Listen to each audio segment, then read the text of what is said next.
Will you pray with me? May the words of my mouth and the meditation of each of our hearts be acceptable to you this day, O God, our rock and our Redeemer. A friend of ours came over for dinner the other night. It was the first time that we had seen him in a couple of months, in part because he had suffered an emotional blow in February when one of his closest friends had died by suicide. While no one will ever fully understand what leads another person to a decision to end their life, as we chatted, it became clear that the pandemic had played a significant role in creating stress in this man's life.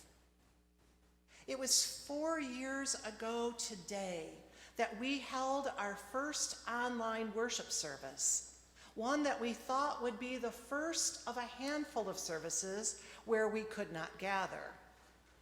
It wasn't until months later that we began to understand that this pandemic would keep us physically separated from one another for a full 15 months. We hadn't yet realized that the decisions that we would make would spark controversy and cause some members to leave in frustration when we didn't reopen the building on the schedule that they thought made the most sense. These last 4 years have taken a toll on the church, not just this congregation, but on families of faith throughout the world. Members now live in fear for the future of the church as they worship in sanctuaries with empty pews and struggle to balance budgets without drawing significantly on endowment funds meant to sustain the church in the future. But no one ever dreamed that that future would be now. At Middleburg Heights Community United Church of Christ, we've been blessed to fare far better than many. But it's still hard for many people to have hope today, and that extends far beyond the life of the church. We live in a world facing a climate emergency with a surge of hate groups and rising global fascism. In this country, we're dealing with an immigration crisis and the delicate balance of supporting multiple wars without getting drawn directly into them, even as domestic gun violence escalates at an alarming rate here at home. It can feel almost ridiculous for us as Christians to stand in the middle of all of this and proclaim that God is love, that peace is the way, and that justice will prevail. And yet, my friends, all of those things are indeed very true. God is love, peace is the way, and justice will prevail. But in the midst of such collective anxiety, it's not surprising that according to the nonprofit health policy organization Trust for America's Health, the suicide rate in 2020 grew by an alarming 20%. How are we to live with stress wreaking havoc on our lives like this? The good news that we find in our scriptures today is that God doesn't seem interested in that question. Instead, the question that God has for Ezekiel is, can these bones live? God doesn't ask for a forecast that looks promising, or if we have any idea how to get out of the situation. God doesn't ask a question of probability, but rather one of possibility. Can these bones live? Hundreds of years later, Mary and Martha face similar questions when Jesus comes to restore life to Lazarus. Do you have faith that life is always possible? He asks. In both cases, the questions call on us to trust that the power of life can always be revived by God, that life will not cower under the pressure of human destruction. Abundant life persists. Abundant life persists. That is the ironic message of these stories, steeped not just in death, but in situations that appear almost to be impossible. The dry bones about which Ezekiel prophesied represent all of the people that Israel lost when their temple was destroyed and their leaders were carried off in exile. And they are not just dead, but dried out bones. This was a land that was decimated and defeated.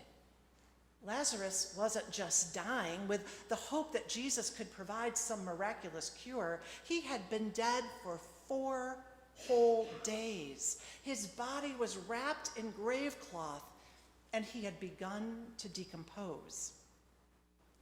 Both stories show that God refuses to let death be the end.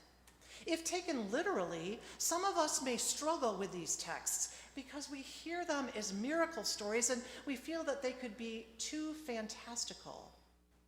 But what if instead we read them allegorically, as representing the power of God through Jesus to restore life, even in the midst of what appears to be a valley of dry bones, that then become transformational stories of radical hope in which we have a role to play. These are texts that I often tend to avoid since their miracles seem a bit far-fetched, but on a closer read, they become alive because we realize that the message is not just about the miracle of life restored, but a living reminder that God can offer life even as things seem to be dried up and fallow. Churches today may be struggling to find their way back to pre-pandemic numbers. Some may falter, some may close, but the work of the church will continue robustly and abundantly. If we are not seeing signs of new life, I wonder if we are looking in the wrong places or asking the wrong questions.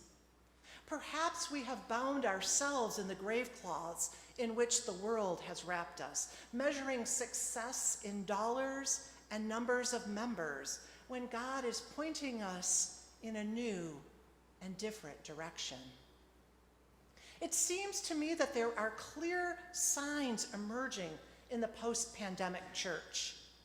First, we learned over the past 4 years that authentic relationships matter far more than buildings and physical signs of faith. We don't need to be seated in pews to worship God.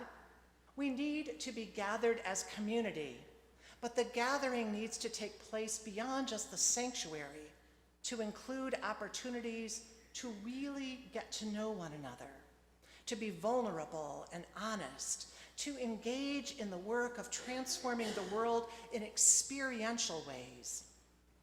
Here at Middleburg Heights UCC, we have done this successfully with our worship Sundays, our dinners with Jesus, and through our Congregational Connections ministry team.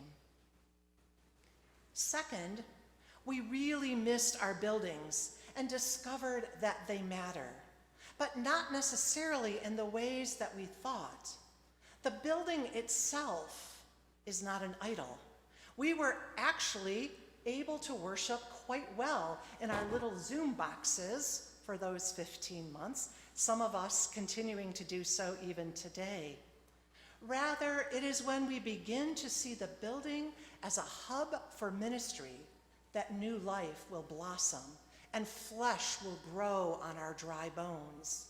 It is when we invite others in for things like our community Easter egg hunt and our Fair District social justice event that the building comes to life.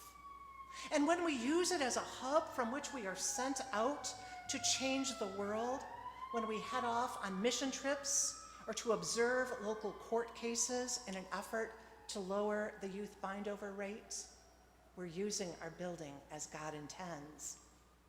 Finally, we need to let go of counting. The methods that we have used in the past to measure success in the church had their roots in secular society and aren't effective here because faith at its center is a transcendent mystery, that refuses to be measured. Numbers depersonalize. As Christian Century editor Peter Barty says, if denominations and congregations can catch the spirit, there is refreshing new freedom to be found in leaving religious bean counting behind. 4 years on, we need to recognize that the pandemic has indeed changed our lives. Some have not survived the pain COVID has wrought, but the breath of the Spirit continues to blow, offering sinew and flesh and skin to make us whole again. Like he did with Lazarus, Jesus brings new life to our death, freedom to our bondage, and a shining light to our darkness.